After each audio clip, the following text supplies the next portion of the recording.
Et nous sommes ce soir avec vous, Rokhaya Diallo. Bonsoir Rokhaya, du magazine Regard. Et avec vous, Raphaël Steinville, de Valeurs Actuelles. Bonsoir. On va parler évidemment de l'Irak. On vient de l'entendre, Barack Obama privilégie une solution politique en Irak, même si à court terme, il faut une solution militaire. La France a envoyé de l'aide humanitaire en Irak pour soutenir les populations chassées, persécutées par les islamistes. Est-ce qu'il faut aller plus loin? Est-ce que nous devons, a priori, absolument plutôt, envoyer des armes aux Kurdes irakiens afin qu'ils chassent à leur tour les islamistes? Raphaël. Je ne sais pas si il s'agit tant d'envoyer des armes et d'armer les Peshmerga qui sont déjà très lourdement armés. Les combattants kurdes. Mais qui sont moins bien armés aujourd'hui que les islamistes. Ce qui est vrai, c'est que on a connu et les États-Unis et la France et la Grande-Bretagne beaucoup moins précautionneux en 99 lorsqu'il s'était agi de bombarder la Serbie au moment de la guerre du Kosovo parce qu'il y avait un génocide, disait-on à l'époque. Là, si on s'en tient aux propos de notre ministre des Affaires étrangères, Laurent Fabius, qui disait il y a encore quelques jours, si ce n'est pas un génocide, je ne sais pas ce que c'est. Là, aujourd'hui, on se contente d'une aide humanitaire, pas de bombardement, en tout cas pas d'intervention armée du côté des Français. C'est vrai que ça peut être surprenant. Rokhaya. Je pense pas qu'il se soit une bonne idée de fournir des armes dans cette région, parce que le problème c'est qu'une fois que les armes sont fournies, on ne contrôle pas la circulation. On a vu ce qui s'est passé dans le nord de l'Afrique, en Libye, ça a déjà été le cas en Irak. Les djihadistes aujourd'hui utilisent des armes qui viennent... L'armée kurde est une véritable armée organisée qui manque de moyens. Absolument, mais je pense qu'alimenter un conflit en fournissant des armes ne fait que susciter de la surenchère. Et puis après, je pense que aujourd'hui, la volonté d'intervenir des Américains est alimentée en premier lieu parce qu'ils ont des intérêts à protéger, parce que leur consulat se trouve non loin de la capitale kurde, mais surtout parce que les entreprises pétrolières sont engagées, sont implantées dans cette région, parce que c'est la région qui comprend 40... Nous avons également, nous, des intérêts là-bas. Absolument, je pense que c'est une des raisons pour lesquelles François Hollande a envisagé d'envoyer des armes aux Kurdes. Donc je crois qu'il ne faut pas cacher les intérêts économiques, il ne faut pas réfugier derrière de bonnes intentions humanitaires, ce qui consiste en premier lieu à préserver des intérêts économiques et géostratégiques. Il y a une chose qui est vraie d'abord, c'est qu'effectivement on ne sait pas si ces armes devaient être livrées aux Kurdes, où est-ce qu'elles pourraient et dans quelles mains elles pourraient tomber. On sait que dans le Kurdistan, il y a notamment une organisation terroriste, le PKK, qui est actif. Donc ça c'est un premier danger. Et puis on voit que le jeu des Kurdes n'est pas très clair.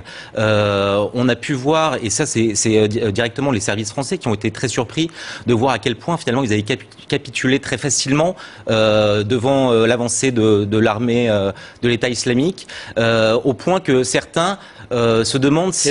Vous sous-entendez que les Kurdes pourraient avoir un intérêt à ces avancées islamistes? En fait, ils veulent un État. Ils ont besoin d'armes, ils ont besoin de s'armer. Ils ont pris quasiment en otage la question des minorités, qu'elles soient chrétiennes ou autres, en Irak, pour se présenter en fait comme les seuls à même de pouvoir les défendre.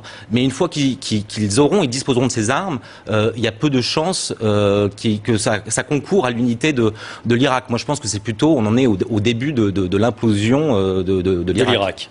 Demain, réunion entre ambassadeurs de l'Union européenne, prévue à Bruxelles évidemment. Pas de réunion des ministres parce que c'est le mois d'août et qu'ils sont en vacances. Il ne faut pas de guerre durant le mois d'août, en tout cas pendant la première quinzaine d'août. Surtout parce qu'on ne va pas prendre de décision. Donc je pense qu'il y a une réunion pour le principe et pour afficher une... On n'entend pas non plus Catherine Ashton, qui est la chef de la diplomatie. Voilà, donc ça montre l'inexistence de la diplomatie au niveau européen. Donc François Hollande s'est déjà prononcé avant même qu'il y ait d'une part un mandat des Nations Unies et d'autre part une voix européenne. Et demain, la réunion, je crois que c'est une réunion d'affichage, mais qui ne produira absolument aucune conséquence sur le conflit. Raphaël Steinville, François Hollande, la France est leader? Non, pas du tout. La France, elle est totalement absente. Il y a effectivement une diplomatie de la gesticulation.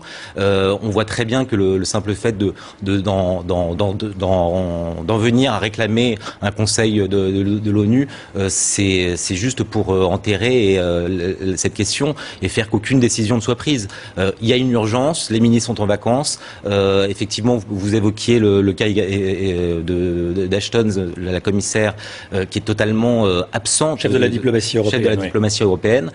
C'est vrai que c'est assez aberrant.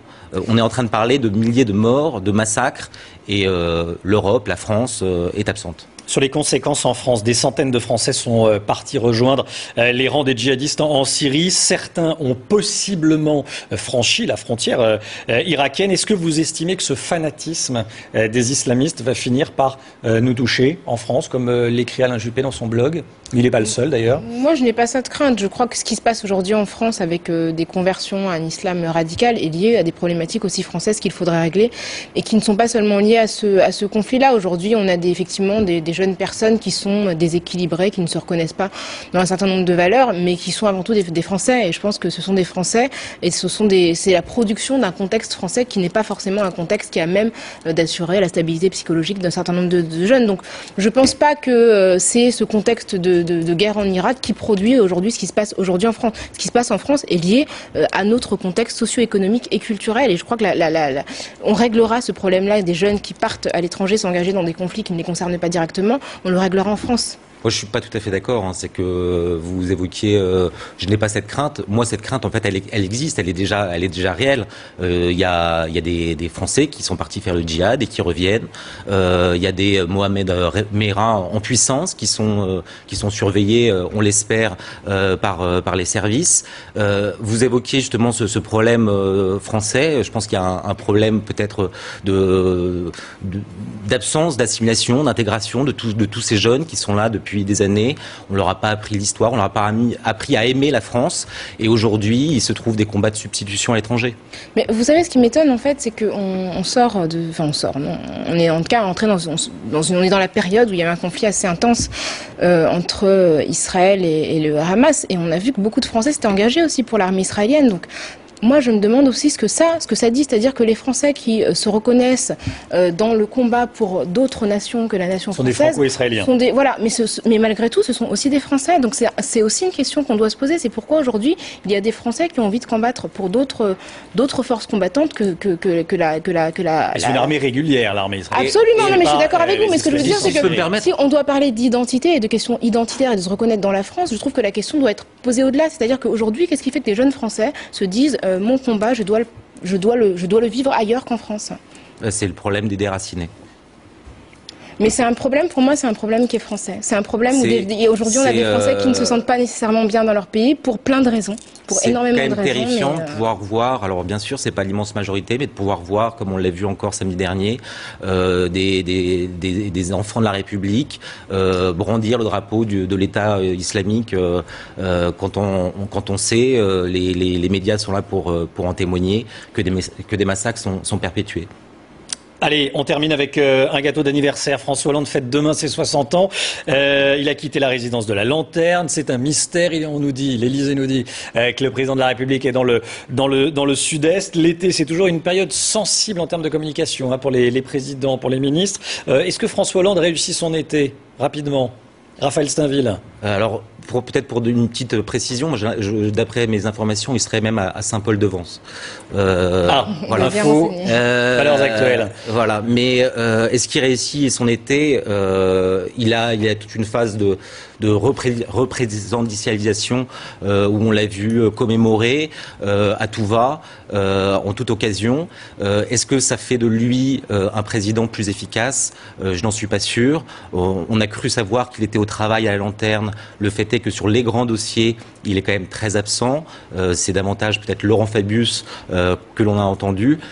Donc je dirais qu'il est presque aux abris. Il a délégué la gestion du pouvoir à Manuel Valls et à Laurent Fabius sur les grands dossiers. Rokhaya Diallo, la conclusion. Sa réussite, effectivement, c'est son absence. Peut-être que c'est ce qui évite un certain nombre d'erreurs qu'il a pu commettre en étant peut-être présent sur des dossiers où il n'aurait pas dû l'être. Donc aujourd'hui, peut-être que ça va effectivement lui donner augmenter sa popularité, mais rien de particulier à signaler pour ses 60 ans.